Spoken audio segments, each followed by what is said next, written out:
Hello बच्चों, आपका paper कैसा गया कमेंट करके जरूर बताएं। आज हम पूरा पेपर डिस्कस करने वाले हैं और मैं इनके आंसर्स भी आपको पूरा बताने वाला हूं। साथ में क्वेश्चन कहां कहां से आए वो भी मैं आपको बताने वाला हूं। और मैंने जो वीडियोस डाले वहां से पूरा का पूरा पेपर आया है, एक एक क्वेश्चन हम डिस्कस करेंगे। चलिए हम देखते हैं। सबसे पहले देखिए यहाँ पे राज्य शिक्षा केंद्र मध्य प्रदेश भोपाल की जो वार्षिक परीक्षा हुई है 2025-26 एमपी बोर्ड का ये पेपर है, गणित का पेपर है, कक्षा 8वीं का पेपर है। तो देखिए आगे हम क्वेश्चन पे चलते थे कि 2.5 घंटे का आपको समय मिला था और यहाँ पर टोटल 60 नंबर का आपका पेपर है। जैसा कि मैंने वीडियो डाला था और आपको बताया था, बिल्कुल वैसे ही उसी पैटर्न पे पेपर आया हुआ है। 5 क्वेश्चन आपके ऑब्जेक्टिव टाइप आए थे। तो सबसे पहले इन क्वेश्चंस के आंसर की बात कर लेते हैं। तो देखिए सबसे पहला क्वेश्चन, यदि किसी चतुर्भुज के विकर्ण बराबर हों तथा परस्पर समद्विभाजित करें तो वह होता है। अब मैंने जो चैप्टर पढ़ाया है चतुर्भुजों को समझना, उस चैप्टर से ही ये क्वेश्चन आ गया है। मैं यहाँ पर डिस्क्रिप्शन में लिंक दे दूंगा, सारे चैप्टर्स आपको मिलेंगे, पूरा 8th क्लास की गणित के सारे चैप्टर्स आपको यहाँ पर मिलेंगे। देखिए यहाँ पर इसका आंसर क्या होगा, समांतर चतुर्भुज इसका आंसर नहीं होगा। ठीक है, क्योंकि समांतर चतुर्भुज जब हम बनाते हैं तो हल्का सा टेढ़ा होता है। जब टेढ़ा बनेगा तो विकर्ण बराबर नहीं होंगे, क्योंकि वहां पे लिखा हुआ है विकर्ण बराबर है। समचतुर्भुज भी हल्का सा टेढ़ा होता है। ठीक है, भुजाएं तो बराबर होती हैं लेकिन विकर्ण बराबर नहीं होते। पतंग में भी नहीं होता। तो आयत इसका आंसर है ना, डी ऑप्शन इसका करेक्ट है। अब आगे बढ़ते हैं। दूसरा क्वेश्चन, एक पासे को फेंकने पर पांच अंक आने की प्रायिकता क्या होगी। ठीक है, अब ये चैप्टर भी मैंने बहुत अच्छे से पढ़ाया है। यहाँ पर प्रायिकता के लिए टोटल हमें पता है, जो पासा होता है, पासा में टोटल कितने फेस होते हैं, 6 होते हैं। ठीक है, अब 5 सिर्फ एक ही अंक है तो ऊपर 1 आ जाएगा, तो 1/6 इसका आंसर हो जाएगा, डी ऑप्शन करेक्ट हो जाएगा। ठीक है, अब चलते हैं अगले क्वेश्चन की ओर। अगला क्वेश्चन है 441 का वर्गमूल है।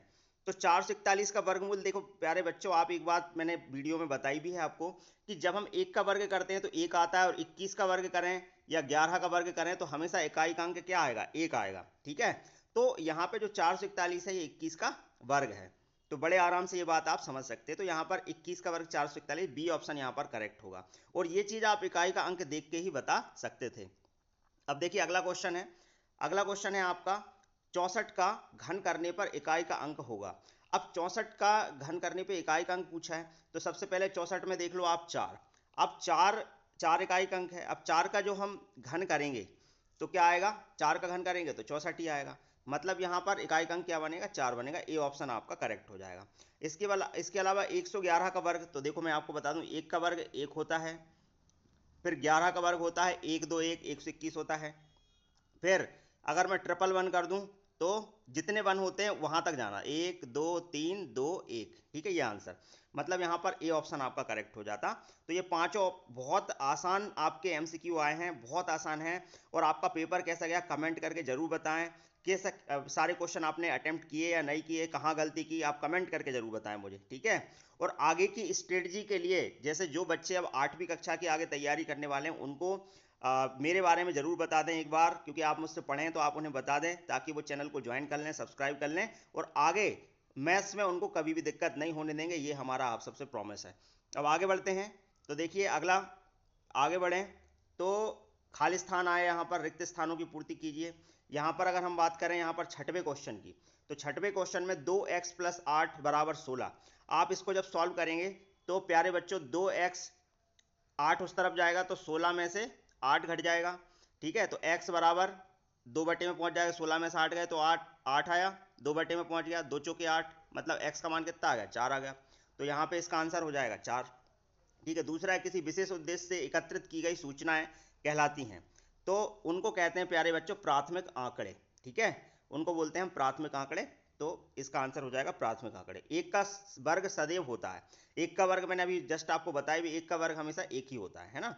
जिस धन को निश्चित समय के लिए उधार दिया जाता है वह कहलाता है, तो वह मूलधन कहलाता है। ठीक है, वो कहलाता है प्यारे बच्चों मूलधन।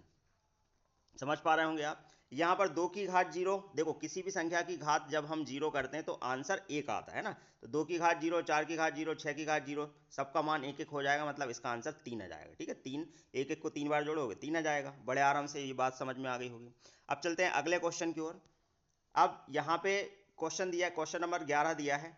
क्वेश्चन नंबर 11 में क्या बोला है, क्वेश्चन नंबर 11 में बोला है ज्ञात कीजिए ऋण 3/4 भाग देना है 3/2 का।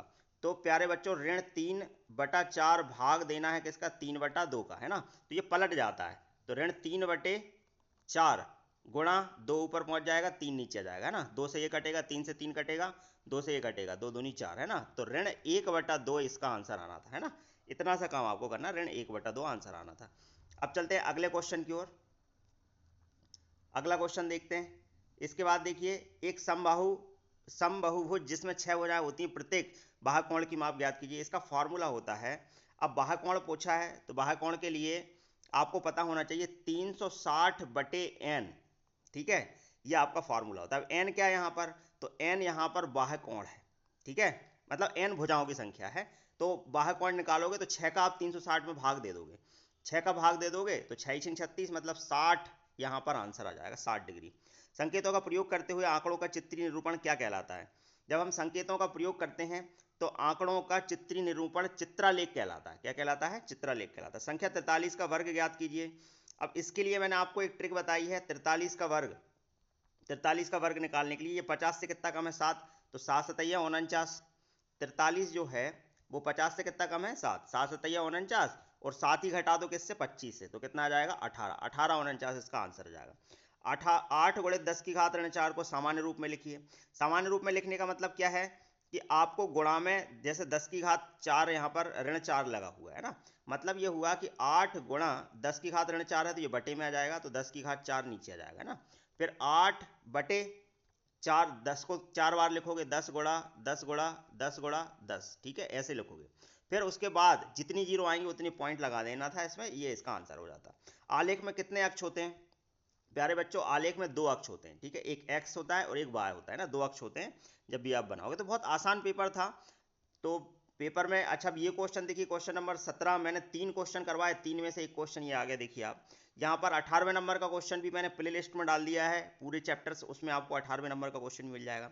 तो क्वेश्चन बहुत ईजी आए थे, कोई भी क्वेश्चन टफ नहीं था, बड़े आराम से सारे क्वेश्चन आप कर सकते थे, किसी भी क्वेश्चन में आपको दिक्कत नहीं होगी इसमें। अब जो 5-5 नंबर वाले क्वेश्चन मैंने जिन चैप्टर से बोले थे उसी चैप्टर से आए। अब ये क्वेश्चन कितना आसान था, क्या लिखा है, 25m² प्लस 30m प्लस 9, क्या करना था इसमें, 25m², 30m को आप बांट लो, है ना, तो 15m प्लस 15m, ठीक, और कॉमन लेना था इसमें। तो आसान सवाल था, इसमें भी किसी प्रकार की कोई दिक्कत नहीं होगी। तो मेरे प्यारे बच्चों, पूरा पेपर जो पढ़ाया गया है वहीं से आया हुआ है, ठीक है। मुझे लगता है आप सबका पेपर बहुत अच्छा गया होगा।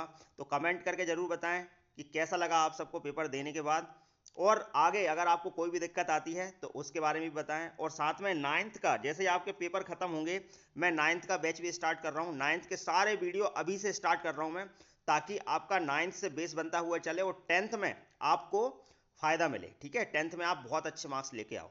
तो उसकी पूरी तैयारी है और फ्री ऑफ कॉस्ट आपको पूरा कोर्स प्रोवाइड करेंगे, ये हमारा आप सबसे प्रॉमिस है, वादा है। आप मानिए इस बात को, भारत एजुकेशन हमेशा से बच्चों के साथ है और हमेशा रहेगा। बस आपको क्या करना है, फॉलो करना है, सब्सक्राइब करिए, अपने दोस्तों को जोड़िए।